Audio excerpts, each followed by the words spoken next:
Bienvenue à tous sur cette chaîne YouTube. Aujourd'hui, nous présentons la parole de Dieu prononcée par notre Seigneur Jésus-Christ au monastère de la Nouvelle Jérusalem en Roumanie.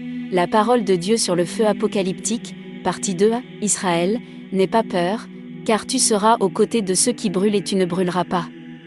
Les femmes brûleront aussi. Il y aura des femmes enceintes, même parmi vous. Ne vous enfuyez pas avec le fou et ne dites pas de gros mots, il arrive, il est proche. L'homme prolonge toujours son âge, mais pas vous, et vous restez toujours assis dans votre cage, pensant à Dieu. Le ciel et la terre passent, mais ce qui est écrit ne passe pas une minute. C'est ce qu'ils ont fait du temps de Babylone, c'est ce qu'ils ont fait au moment du déluge, c'est ce qu'ils ont fait à tout moment lorsque Dieu les menaçait de mort, même l'air ne restera pas. Et l'air tournera et le ciel fondra. Il ne reste que toi, celui qui est avec Dieu, et tu ne sauras pas où tu iras, car c'est un mystère. C'est tout ce que vous entendrez, allez ici, en haut, point, pensez-vous qu'il y aura une guerre entre le ciel et la terre?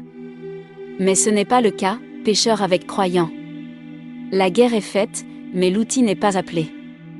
Dieu avec son troupeau et le diable avec son troupeau.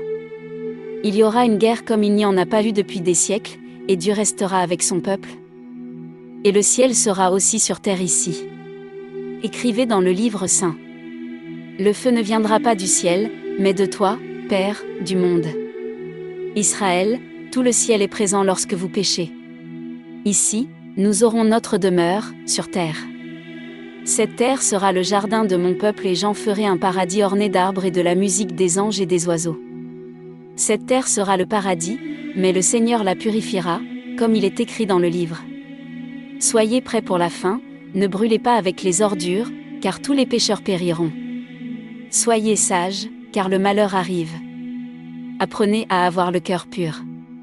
Dieu vient à vous avec tout son ciel pour rester dans votre cœur pour vous sauver du feu. Afin que vous restiez au milieu du feu et que vous ne brûliez pas, vous resterez au milieu de la guerre et ne disparaîtrez pas. Pour certains d'entre vous, nous parlons.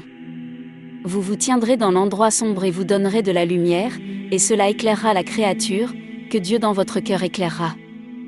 Je suis désolé pour ce que j'ai fait. Je suis en colère depuis longtemps, parce que l'homme qui est fait par le Seigneur, en tout est fait par le Seigneur. Je suis désolé de lui avoir donné mon secret. Je suis désolé de lui avoir donné mon visage. Je suis désolé de l'avoir créé et de lui avoir insufflé l'esprit de mon esprit afin qu'il soit saint sur terre. Et aujourd'hui des esprits impurs jouent avec l'homme que le Seigneur a sanctifié en tout. Je l'ai fait avec un visage saint, avec un corps saint, avec une parole sainte. Il n'est pas comme les animaux, à quatre pattes et avec une voix comme les animaux, mais je l'ai rendu spécial. Et ici, mon Père, cet homme s'est éloigné du Seigneur, il blasphème le Seigneur, il est le Seigneur, il dit du mal du Seigneur. Mais sachez, Père Daniel, que ce qui est arrivé à Sodome et Gomorrhe et ce qui est arrivé au monde au moment du déluge, arrivera également à ce monde. Dieu ne lutte plus pour purifier un pécheur de ses péchés, car autant de fois qu'il l'a purifié, même aujourd'hui il s'est révélé non pas comme un homme, mais pire qu'un chien, parce qu'un chien est 10 fois plus sage qu'un homme, parce que quand il l'appelle, l'homme le connaît et revient vite à lui-même, mais l'homme ne connaît plus le Seigneur. Pour changer, ça ne change plus, comme au temps de Noé. Le Seigneur Jésus dit partout, dans l'esprit, que le feu vient sur vous, que la mort vient sur le monde, mais qui entendra? Que bien qu'ils aient des oreilles, personne n'entend, comme au temps de Sodome et de Gomorrhe, je suis une pute. Ils supportent la faim, mais ils n'abandonnent pas, au lieu de pleurs et de deuil, il y a des querelles et des paroles de reproche même après ce fléau. Mieux vaut se préparer, ça arrive. Dieu envoie son ange et mettra le feu au monde. Avec quoi? Pas dit. Et puis, que feras-tu? Où allez-vous vous intégrer? Malheur à votre vie, qui hier et avant-hier criait et était terrifié par ma colère, soyez fidèles, je parle uniquement à partir du livre, mais vous ne savez pas où je parle, parce que vous ne lisez pas. Je ne parle pas du milieu, ni du début, mais je parle de la toute dernière page du livre. Et purifie-toi, Père, afin que tu sois élevé. Pourquoi manges-tu du feu? On entend du ciel que certains chrétiens sont assis à table avec les païens cracheurs de feu. On l'entend dans le ciel lorsque l'homme dit « Ami, donne-moi du feu », et l'ami lui donne joyeusement du feu. Il a fait des tas de feu sur le sol. C'est l'agonie de l'homme sur terre, le feu, qui va bientôt tout brûler. Israël, moi, si j'étais à ta place, je me noierais parce qu'il est devant toi, je me brûlerais parce qu'il est entre tes mains. Israël, à cause de l'iniquité qui a atteint le sommet des hauteurs, tu périras. Courez aujourd'hui. Courez aujourd'hui. Israël, fuyez le feu, fuyez. Cherchez que votre esprit n'est pas encore mort, on le retrouve aussi, quelque part, dans VL et voilà. Allez le chercher, et réconciliez-vous avec lui. Demandez-lui de vous recevoir, de vous pardonner, et que l'ange soit assis à votre droite, car l'ange vous annonce la désolation qui vous tourmente. Israël, mon peuple, mange la manne de Dieu, afin que ton esprit soit guéri, afin que ton esprit et ton corps soient guéris. Mangez de la manne, car l'homme qui s'est éloigné de Dieu ne vit aujourd'hui que de pain, de viande et de feu. Ô sainte face, pourquoi t'es-tu souillé, pourquoi t'es-tu peint et rendu odieux à Dieu? Écoutez, chrétiens, car avec le feu le Seigneur parle devant vous, et avec ce feu toute la terre brûlera, et la tunique d'huile que vous portez aujourd'hui brûlera aussi. Crois-tu, un autre mot que je dis, à cause de trop d'alcool, la terre entière prendra feu et brûlera, et vous ne savez pas où vous finirez. Où vas-tu? Car le feu se propagera comme il se propage sur l'herbe sèche. Mais vous, qui aurez la foi et Dieu dans votre cœur, ne brûlerez pas. Écoute, Christian, ce qu'on te dit aujourd'hui arrive. Si ce n'est pas arrivé demain, ne vous y trompez pas, cela arrive. Méfiez-vous. Dieu vous enseigne bien, Dieu a décidé de tout mettre le feu.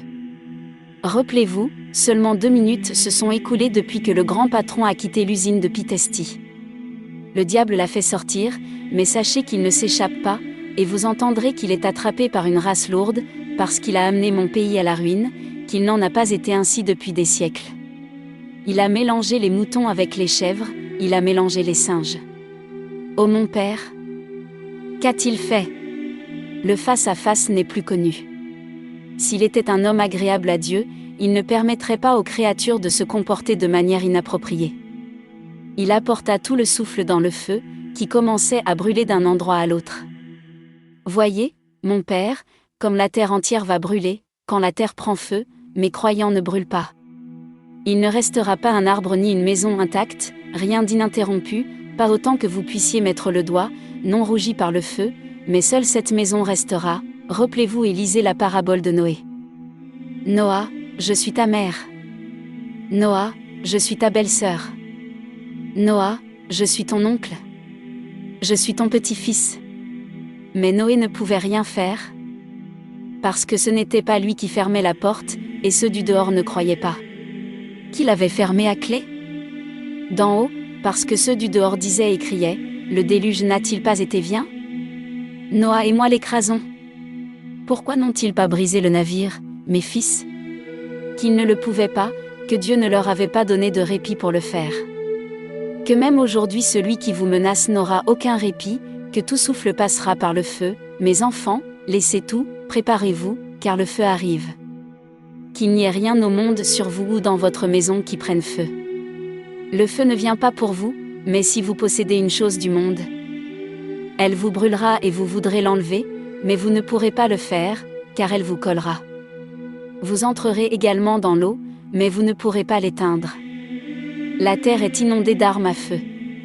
Lorsqu'ils entreront en éruption, ils bouleverseront la terre. Quand la fin de ce monde viendra, il souffrira et criera pour que la mort vienne, et la mort ne viendra pas.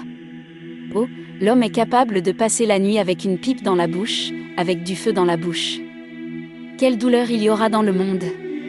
Aucune douleur n'est plus grande que le feu. L'année des premières douleurs est terminée, c'est prêt, c'est sur le seuil.